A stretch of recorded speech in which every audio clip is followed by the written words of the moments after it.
If the words and way of Jesus speak to something deep inside you, a longing for peace, for purpose, for a simpler and truer life, then don't walk this path alone. Subscribe, like, and share this message, not just to stay connected, but to stay inspired. Let the teachings of Christ shape your day, your choices, your heart. This is JesusCom, the company of Jesus in our lives, and our company in the life of Jesus. May His presence guide us, His humility shape us, and His peace carry us. Let's grow together, in faith, in love, and in the quiet strength that comes from walking with Him. Jesus Christ preached humility, not as a temporary virtue or a strategy for survival, but as a way of life, a doorway to the kingdom of God. His birth in a manger, His life among the poor, His death on a cross, none of it followed the path of earthly success. And yet, through that humility came the greatest power, love that saves. Today, the world tells us to stand out, shine, accumulate, and always reach for more. Wealth is glorified, influence is pursued, and pleasure is marketed as fulfillment. But Jesus invites us to something different, to go lower, not higher, to serve, not dominate, to love without needing applause. Living the humility of Christ in this world is not easy. It requires a different strength, not the strength to conquer others, but the strength to resist the pressure to prove ourselves. It means being confident enough to let go of the need to be first, to be admired, to be praised. Humility is not thinking less of yourself. It's thinking of yourself less. It's trusting that your value is secure in God, not in your bank account, your image, or your achievements. In humility, we rest in the truth that we don't have to be everything, because God already is.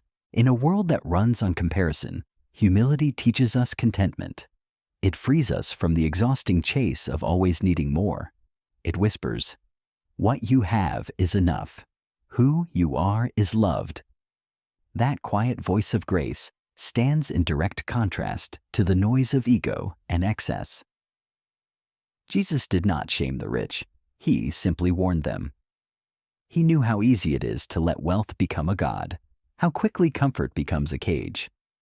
True humility helps us hold what we have lightly and share it freely, knowing that nothing we possess is truly ours to keep.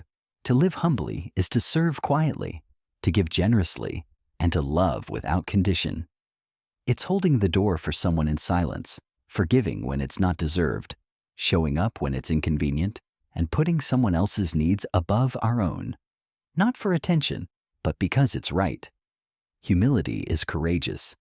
It takes boldness to reject the constant pull of pride, to admit our limits, to ask for help, to say, "I was wrong." It's not weakness, it's spiritual maturity. Jesus, the Son of God, knelt to wash His disciples' feet. If He could stoop in love, so can we. In our careers, humility might look like collaboration over competition. In our families, it might mean listening more than speaking. In our friendships, it may mean being present even when we feel unnoticed. Humility often moves unseen, but it never goes unfelt. The more we grow in humility, the more we make space for peace, for compassion, for God. Our hearts become less crowded by ego and more open to joy. Humility doesn't shrink our lives. It expands them in ways the world can't measure. And when we feel tempted to believe that humility is outdated, or that being small means being invisible, we remember Christ humbled Himself, and in doing so, changed the world. His humility was not defeat.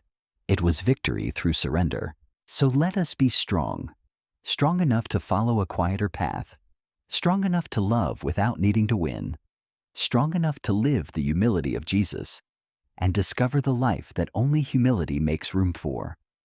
Subscribe, like, and share this message, not just to stay connected, but to stay inspired.